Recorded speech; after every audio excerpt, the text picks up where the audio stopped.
नमस्कार। आज हम बात करने आए हैं लाइसोसोम की। और ये जो है एक महत्वपूर्ण सेल ऑर्गेनेल्स है जो यूकैरियोटिक सेल में पाया जाता है।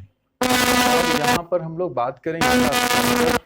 तो ये जो है सिंगल मेम्ब्रेन बाउंडेड स्ट्रक्चर और ये जो है अस्फेरिकल होगा। लाइसोसोम जो है वो सिंगल मेम्ब्रेन बाउंडेड स्ट्रक्चर है और वो कैसा बैग मतलब कि सैक लाइक ये स्ट्रक्चर होगा। स्फेरिकल स्ट्रक्चर है, डिस्ट्रीब्यूटेड इन साइटोप्लाज्म। और किसके साइटोप्लाज्म में रहेगा? ये जो है यूकैरियोट्स के साइटोप्लाज्म में रहेगा। मतलब कि ये जो है इसमें ये स्ट्रक्चर जो है वो बैक्टीरियल सेल को छोड़कर बाकी सब में ये पाया जाएगा। और मतलब प्रोकैरियोट्स को छोड़कर बाकी सब में ये मिलेगा, सिर्फ आरबीसी को छोड़कर।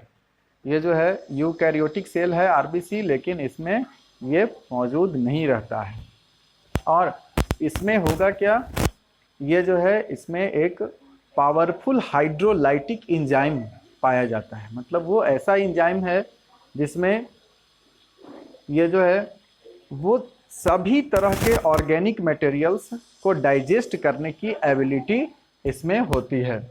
और ये जो है लाइसोसोमल एंजाइम्स जो है वो बनता कहाँ है? तो lysosomal enzymes rough endoplasmic reticulum में बनता है। और ये जो है रफ एंडोप्लाज्मिक रेटिकुलम की बात हम लोग पहले भी कर चुके हैं कि वो जो है वैसा एंडोप्लाज्मिक रेटिकुलम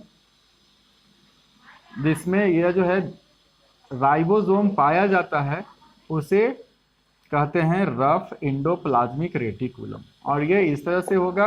और यहाँ इसका जो सेक्रेशन है, मतलब ये न्यूक्लियस के पास से ये जुड़ा हुआ रहता है एंडोप्लाज्मिक रेटिकुलम, और इसमें से सेक्रेशन होगा। मतलब रफ एंडोप्लाज्मिक रेटिकुलम से इसका सेक्रेशन होगा और वो कहाँ जाएगा?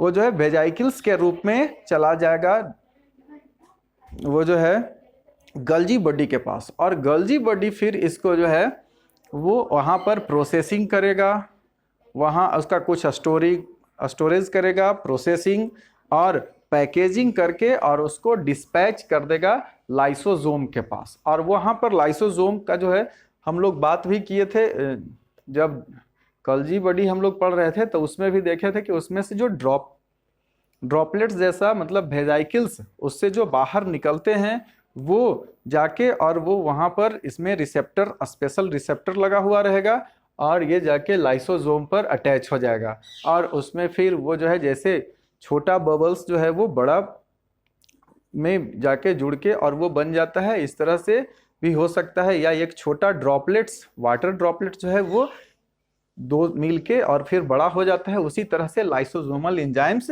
इसमें चला जाएगा, रफ एंडोप्लाज्मिक रेटिकुलम से बनेगा, गल्जी बॉडी में इसका प्रोसेसिंग होगा और वहां से डिस्पैच ये कर दिया जाएगा। और ये जो है they serve as intracellular digestive system. मतलब सेल के अंदर जितना भी डाइजेशन का काम है इसके द्वारा सेक्रेट हाइड्रोलाइटिक एंजाइम्स द्वारा ही होता है। इसलिए इसको डाइजेस्टिव बैग्स भी कहा जाता है, digestive bag of the cell. और इसका एक और काम है कि ये जो है जब कुछ पुअर या पुअर फंक्शनिंग या जो है नॉन वर्किंग, अगर ऐसा है कि जिसमें कम फंक्शन हो रहा है या काम नहीं कर रहा है, वैसा ऑर्गेनेल्स को ये जो है डाइजेस्ट करने का काम करता है और उसके जगह पर नया जो है वो आ जाएगा ऑर्गेनेल्स। मतलब रिप्लेस करने का काम भी ये करेगा। ये जो है they remove the worn out और पुअरली वर्किंग, मतलब ये जो है जिसका फंक्शन कमजोर हो गया है, वो काम ठीक से नहीं कर रहा है जो ऑर्गेनेल्स, उसका भी डाइजेशन ये करेगा। इसके कारण ही इसको डाइजेस्टिव बैग भी कहते हैं। और ये जो है उसको डाइजेस्ट करके और वो जगह दे देगा, ये जो है यहाँ पर digesting them to make way for their new replacement, मतलब उसको रिप्लेस करके और वो जो है उसे जगह देने का काम करता है। इस तरह से लाइसोसोम का जो है वो एक बहुत महत्वपूर्ण फंक्शन है कि सेल के अंदर जितना भी डाइजेशन का काम, मतलब कि जो भी एक्स्ट्रा मटेरियल्स है उसको रिमूव करने का ये काम करता है। अब इसके बाद ये जो है they are also known as demolition कहते हैं, या फिर इसको डिमोलिशन स्क्विड्स भी कहा जाता है। और ये जो है स्कैवेंजर, क्योंकि ये जितना भी डेब्रीज है, सेल डेब्रीज है, उसे रिमूव करने का काम करता है। और इसे सेलुलर हाउस कीपर भी कहते हैं। स्कैवेंजर का मतलब होता है जो डेड रिमेन्स को खाने का काम करता है, उसे स्कैवेंजर कहते हैं। तो यहाँ पर भी ये जो है डेड रिमेन्स को ये खाने का काम करेगा, मतलब डाइजेस्ट कर देता है। और इसके अलावा भी ये जो है वो फॉरेन पार्टिकल्स, कुछ भी फॉरेन पार्टिकल्स जो है वो यदि सेल में आता है तो इसका जो है ये रिमूवल करने के लिए उसे डाइजेस्टिव एंजाइम्स के थ्रू ये डाइजेस्ट कर देता है।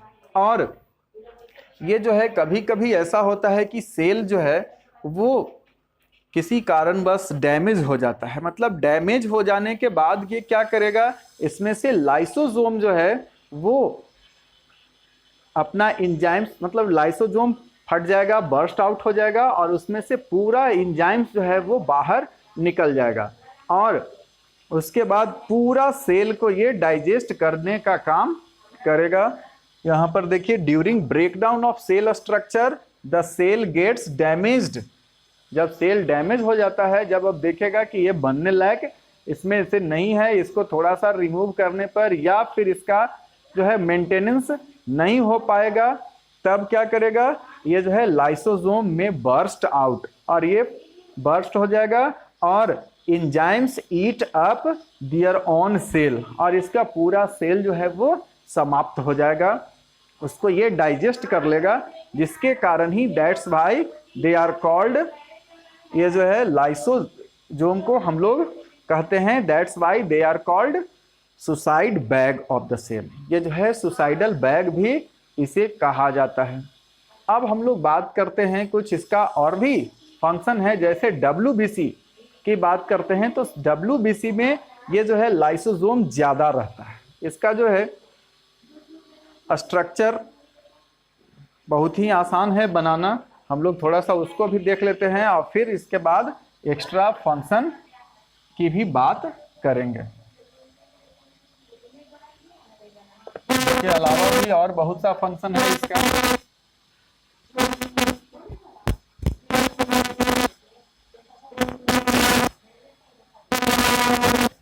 देखिए, जो लाइसोसोम एक स्फेरिकल स्ट्रक्चर बनाएंगे और यहाँ पर ये स्फेरिकल स्ट्रक्चर जो है इस तरह से होगा, ये सिंगल मेम्ब्रेन बाउंडेड स्ट्रक्चर है और इस पर प्रोटीन, ये जो है ये प्रोटीन इस पर रहेगा और ये जो है रिसेप्टर प्रोटीन आएगा और इसमें हाइड्रोलाइटिक एंजाइम आएगा। इस तरह से इसका जो है वो स्ट्रक्चर इसमें होगा।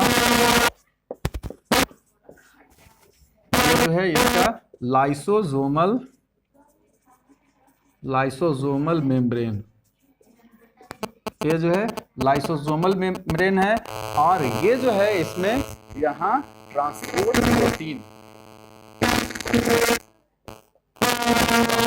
प्रोटीन ये होगा और इसमें ये जो है हाइड्रोलाइटिक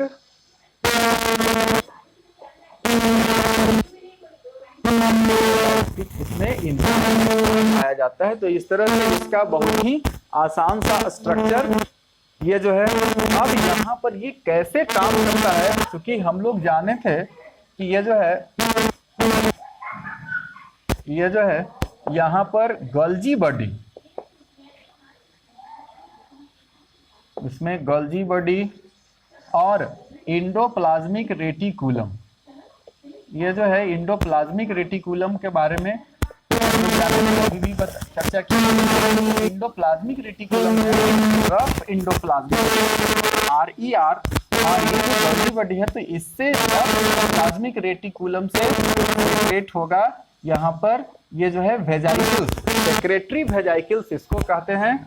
और ये जो वेजाइकल्स होगा इसमें रहेगा ये लाइसोसोमल एंजाइम्स, और ये लाइसोसोमल एंजाइम्स जो है वो जाएगा गोल्जी बॉडी में, और गोल्जी बॉडी में यहाँ इसका जो है स्टोरेज होगा और उसका यहाँ पर प्रोसेसिंग होगा। अब प्रोसेसिंग के बाद यहाँ जो है ये धीरे धीरे ये जो है पैकेजिंग होगा, और पैकेजिंग पैचिंग होगा होके एंजाइम्स के रूप में यहाँ, और ये एंजाइम्स जो है वो धीरे धीरे यहाँ पर आगे इसका टारगेट साइट जो है वो लाइसोसोम होगा, और इस लाइसोसोम पर यहाँ पर आके ये अटैच हो जाएगा। मतलब ये जो है इसमें ट्रांसपोर्ट प्रोटीन है, तो इस तरह से ये आके यहाँ पर और ये अपना सेक्रेशन इसमें अंदर जो ये हाइड्रोलाइटिक एंजाइम्स है वो इसमें छोड़ देगा, और फिर ये स्टोर हो गया। ऐसे ही जब जरूरत पड़ेगा इसे, हाइड्रोलाइटिक एंजाइम्स जो है वो अब सेल को जरूरत पड़ेगा, तो यहाँ से ये हाइड्रोलाइटिक एंजाइम्स यहाँ से बाहर इस मेम्ब्रेन से वो बाहर रिलीज होगा, जितना जरूरत होगा उसके अनुसार ये रिलीज होगा इस तरह से करके। और ये अगर सेल के बाहर देना है कहीं पर एंजाइम्स तो भी वो काम करता है, मतलब वो जो है गल्जी बॉडी का काम है वो बाहर ऐसा एंजाइम्स को छोड़ेगा, लेकिन अगर सेल के अंदर का काम है तो ये करेगा यहाँ पर हाइड्रोलाइटिक एंजाइम। जैसा कि हम लोग अमीबा में देखे हैं कि इसमें जो फूड वैक्यूल्स होता है तो उसमें रिलीज कर दिया जाता है हाइड्रोलाइटिक एंजाइम, और वो जो है धीरे धीरे उसको डाइजेस्ट करके और फिर एब्सॉर्प्शन हो जाता है, मतलब साइटोप्लाज्म में वो एब्जॉर्ब हो जाता है, उसका जो न्यूट्रिएंट्स है वो एब्जॉर्ब हो जाएगा। उसके बाद फिर जो है बाहर रिमूव कर दिया जाता है। तो ये सब जो है इसमें होगा, और इसके अलावा भी बहुत सा फंक्शंस जो है हम लोग अब देखें कि लाइसोसोम जो है वो WBC में जब होगा तो फॉरेन पार्टिकल्स, मतलब जैसे ही एक्सटर्नल कुछ प्रोटीन्स या जो भी कुछ होगा वो आता है तो उसमें ये जो है तुरंत अपना लाइसोसोम से जो उसे ये जो है वायरस को मार भगाने का काम करेगा, मतलब उसे पूरा पूरा डाइजेस्ट कर जाएगा और वो जो है इसे में कन्वर्ट कर देगा। फिर है ये कभी कभी स्टारवेशन में, मतलब जब भोजन नहीं मिलेगा या फिर कुछ ऐसे जीव होते हैं जो करते हैं शीत निष्क्रियता और ग्रीष्म निष्क्रियता, जिसको हाइबरनेशन कहा जाता है, और ग्रीष्म निष्क्रियता को एस्टिवेशन कहते हैं। तो हाइबरनेशन के समय में भी जो है लाइसोसोम का जो एंजाइम्स है वो साइटोप्लाज्म में मौजूद जितने भी फूड वो जो एब्जॉर्ब फूड वो प्रोटीन या फैट के रूप में जो होगा वो ग्लाइकोजन, प्रोटीन, फैट ये सब जो होगा उसको ये जो है डाइजेस्ट करके, मतलब कि वो वहां पर न्यूट्रिएंट्स में कन्वर्सन करने का काम करेगा। अब यहाँ पर हम लोग देखें एक और बात है कि जब मेटामॉर्फोसिस, आप लोग जानते होंगे कि फ्रॉग में या और भी बहुत से जीव हैं, तो उसमें क्या होगा कि जब उसका एग से हैच करेगा, मतलब हैचिंग होगा, तो छोटा सा बच्चा उसमें से जो बाहर निकलेगा टैडपोल जिसको कहते हैं, मेढक का टैडपोल कहलाएगा। इसी तरह से बटरफ्लाई है तो उसका कैटरपिलर कहलाता है। तो ये जो है उसमें उसका जो है स्ट्रक्चर धीरे धीरे चेंज होते जाता है। तो इन सबों में भी जो है वो लाइसोसोमल एंजाइम्स का बड़ा ही मुख्य भूमिका होता है। तो टैडपोल का जो है कन्वर्सन, मतलब कि टैडपोल में हम लोग देखते हैं इस तरह से, ये जो है टैडपोल का ये यहाँ पर इस तरह से ये पूंछ, इसकी जो पूंछ है वो धीरे धीरे इसमें गिल्स होगा। तो इस तरह से ये इसका जो यहाँ पर आगे वाला पैर और पीछे वाला पैर जब विकसित हो जाएगा तो ये पूंछ धीरे धीरे रिड्यूस होना शुरू हो जाएगा। और ये जो टैडपोल है तो इसकी पूंछ धीरे धीरे गायब हो जाने का ये जो है मेन इसके पीछे जो है वो लाइसोसोम का ही हाथ है, और ये धीरे धीरे डाइजेस्ट करके इसको प्रोटीन और जो भी है फैट, प्रोटीन, वो सब देने का काम इसको करता है, पूरे ये न्यूट्रिएंट्स में कन्वर्ट करने का काम करता है। तो मेटामॉर्फोसिस में भी ये काम आएगा। और फिर फर्टिलाइजेशन के समय ये जो है, जैसे जब मेल गैमेट और फीमेल गैमेट का जो है इस तरह से ये स्पर्म है और यहाँ पर एक्रोसोम कहलाता है, और ये जो है यहाँ ये ओवम है, ओवम और ये स्पर्म। तो इसमें ओवम ये जो है इसमें रहेगा, यहाँ पर स्पर्म के आगे यहाँ पर एक्रोसोम है, उसमें भी ये जो है रहेगा हाइड्रोलाइटिक एंजाइम, मतलब लाइसोसोमल एंजाइम्स होगा। और ये जब जाएगा तो इसके ओवम के दीवार को जो है, मतलब ओवम का जो ऊपरी लेयर है उसको डिसॉल्व करके ये जो है यहाँ पर मतलब डाइजेस्ट कर देगा, और ये डिसॉल्व करके इसमें अंदर ये अपना जो है हेड को इस तरह से ये अंदर डाल देता है, और ये इस तरह से आगे फिर बढ़ने का काम करेगा, और इतना तक पहुँच के इसका जो है टेल गायब हो जाएगा, फिर इधर वो बंद हो जाएगा और फिर से दूसरा नहीं होगा। फर्टिलाइजेशन में एक ही स्पर्म की आवश्यकता होती है, तो ये भी जो है ये लाइसोसोम का ही काम है। यहाँ पर फर्टिलाइजेशन में भी लाइसोसोम, मेटामॉर्फोसिस में लाइसोसोम, और WBC के बारे में भी हम लोग जाने कि उसमें जो लाइसोसोम होता है वो फॉरेन मटेरियल्स को, फॉरेन पार्टिकल्स को ये मारने का काम करता है, बैक्टीरिया वायरस को समाप्त करने का काम करता है। और हम लोग देखें कि स्टार्वेशन के समय भी ये काम आता है।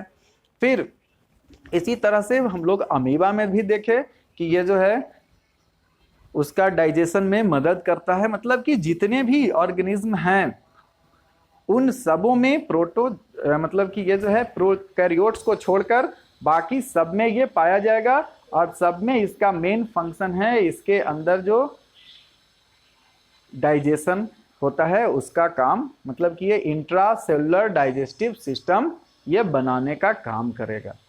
इस तरह से हम लोग अब नेक्स्ट वीडियो में और भी सेल ऑर्गेनेल्स के बारे में जानकारी प्राप्त करेंगे। तब तक के लिए धन्यवाद।